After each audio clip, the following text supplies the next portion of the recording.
everybody, and welcome to another episode of The Singer's Toolbox. You might notice today that I am in a different space. For those who do not know me very well, I am also a middle school music teacher, and I just happen to be teaching remotely from a different location today. So I figured I would make this impromptu video for everybody to kind of show you what it's like being a remote teacher right now, the tools that I'm using to kind of fill your Singer's Toolbox, and maybe start with some like affiliate links for this channel to help you get equipped, because whether you're teaching voice lessons and you want to like teach a more complex topic, or if you're like me and you are an elementary school teacher, a middle school, high school teacher, and you have to teach remote during this time, I want to be able to help you as much as possible. So let's get into some of the tools, shall we? So before I get into more of a tabletop video of the different tools that I'm using, I'm going to give you a quick visual of what the entire setup looks like, and then break it down, okay? So let's switch our view. All right, so welcome to my current digital classroom. I kind of had to be on the run this week. My school very last minute ended up going remote, so this is the setup that I carry with me everywhere. And again, not currently in my regular space. I had some personal things to attend to, but this is what it looks like when you teach remote, guys. At least, you know, from my perspective, trying to keep my setup to be as absolutely simple and bare bones as possible. We're going to break down each piece individually and why I think it's the best for what I need for right now. But just to take you through the really quick setup here, everything, I have my entire classroom on a folding table. I have to take this tripod and the iPad here with the iPad clip to tape it down with some good old-fashioned Pro-Gaff tape. I'll get into the gaff tape and, you know, all that jazz and which one you should buy. I also have my charger here because, of course, everything dies and needs to be charged. And your good old-fashioned whiteboard and markers here. Let's start breaking this down on how does this digital classroom work. So first off, as much as I want to take this apart and show you how this works, I am not going to do so because I have to teach 2 more classes before the end of the day. But I do want to take you through each part of this general setup here before I get into some of the other little tool things. First off, I can't recommend this highly enough, this tripod in particular. This is a Sunpack 1818 XL tripod. Originally recommended to me when I bought my Zoom Q2N recorder because it had a little screw thing on the bottom. And this has a nice screw attachment here for if I want to put something on real quick. The only disadvantage is most other tripods have a quick release. This one just has a little screw on the bottom. But man, this thing is rugged. You can beat the crap out of it. It always gets the job done. I'll have affiliate links in the bottom here so you can check these out. The next thing I want to get into is just generally the iPad that I got. Nothing fancy, guys, because again, this was a last minute purchase. And when I started teaching, I had to make a decision real quick about how I wanted to go about this remote thing because, you know, they opened up the schools and then they thought, oh, we're going to have it open for a while. And then they suddenly closed and I ended up teaching remotely for 3 months. So this is the iPad, the 10.8, the new one that came out this year. It's been absolutely reliable. I shoot most of my videos actually for the channel with this iPad and haven't had any problems with it yet. You know, I mean, the storage really isn't that great, but it is what it is. Let me just take you around now for the last bit of this, the clip, because, you know, clips, there's a lot of opinions about clips, but I have not had a problem with this clip in particular. This is the, I guess you call it the Yoasi iPad clip. Absolutely incredible, guys. This is not elastic. This actually clicks into place. So you turn this here. This extends out, so it will fit like your bigger iPads. This is just a 10.8, but it will fit like the Pro. And when it goes all the way down, it can also fit an iPad mini. These things are kind of in and out on Amazon, so I'll try to find an affiliate link because this is probably one of the best things that I bought for this setup. And this has really been by my side since the beginning, have not had to replace it. It's pretty incredible. Let's move on to a tabletop view, and I'm going to take you guys through some of the other tools that I use for this teaching situation. Okay, guys, so apologies in advance. I can't really adjust how far away this iPad is for the video because, again, I have to teach in a little bit. But I do want to show you, funny enough, this gaff tape is probably, other than the iPad, the most expensive thing I'm going to show you today. Because real gaff tape is expensive. It's just a thing. We use it in the theater. I use it for like everyday stuff. I absolutely swear by this. You do not need to go crazy if you don't want to, but these guys, they're expensive. So you have to be careful how you use it. Usually about like $20 to $22 a roll. Sometimes if you buy it in bulk, like 2 or more rolls at a time on Amazon, you can get a deal on it.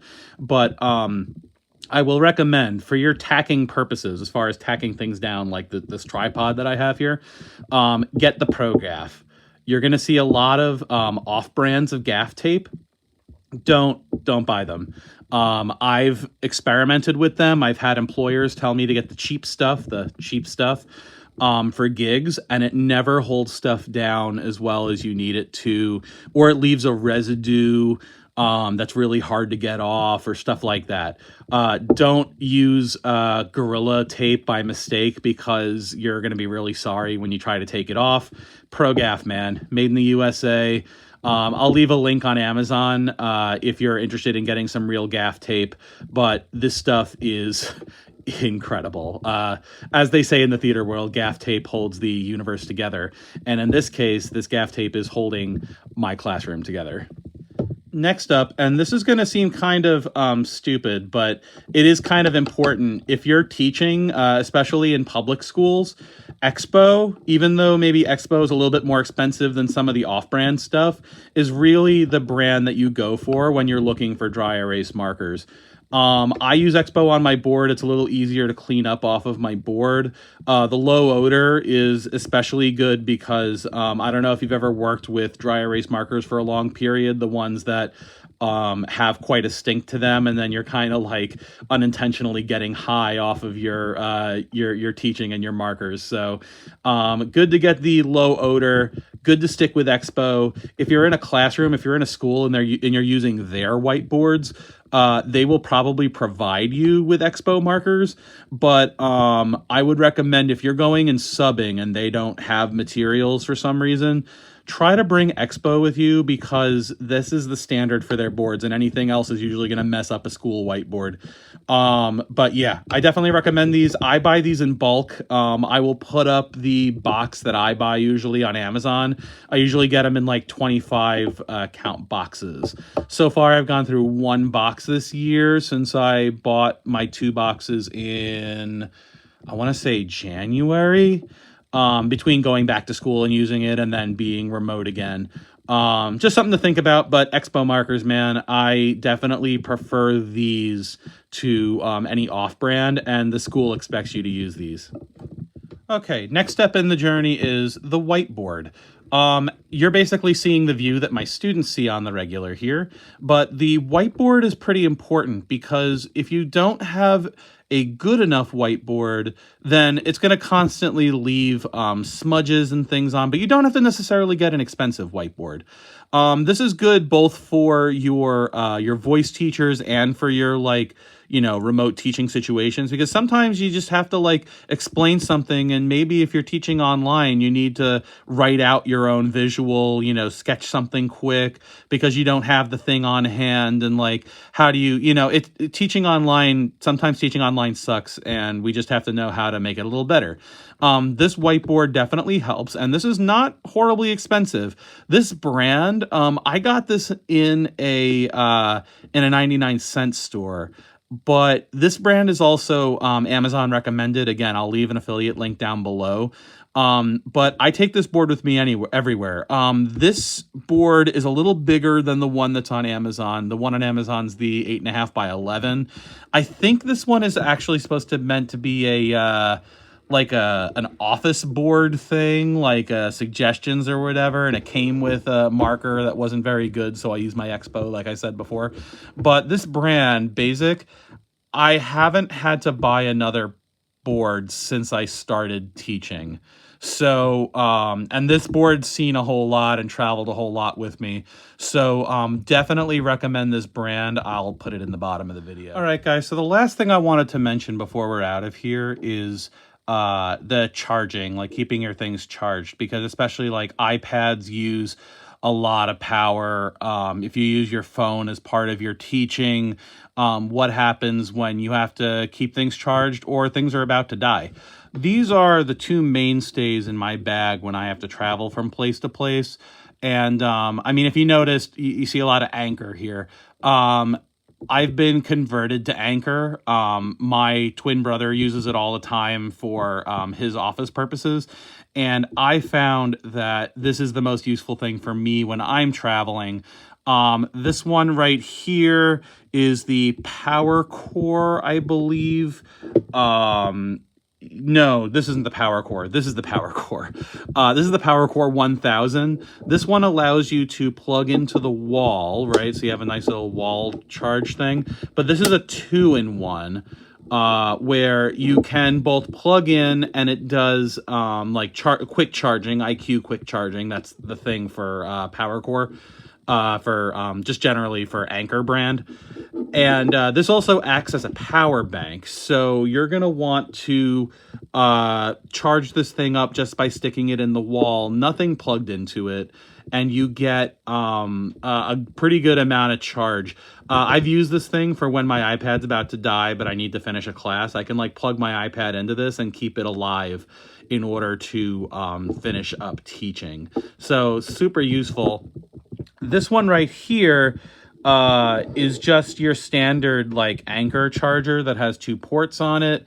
Same kind of thing, except this does not have the 2-in-1 capability. This is also not a power pack. This is just an IQ quick charger.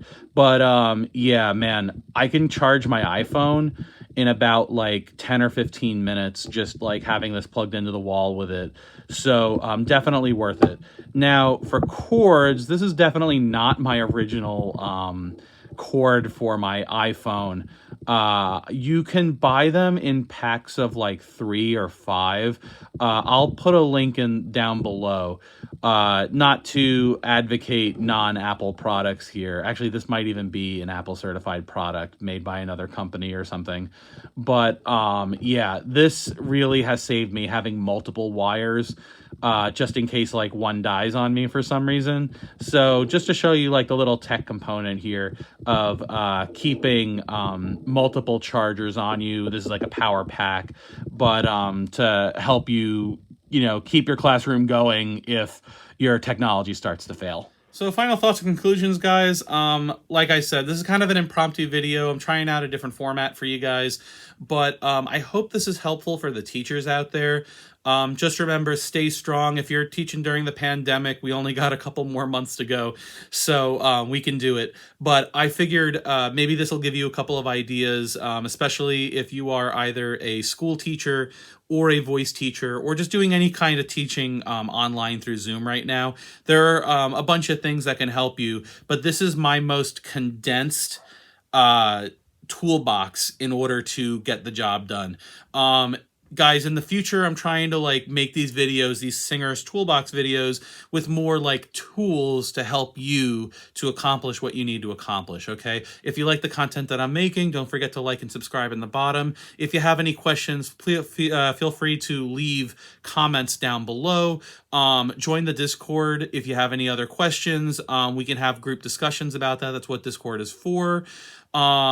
Check out my Singers Toolbox Marketplace for sheet music that I have on sale right now. And if you have any other questions, someone probably knows me. Feel free to reach out, and I am more than happy to help you guys. Have a good day, stay strong, and I'll see you next time on the Singers Toolbox.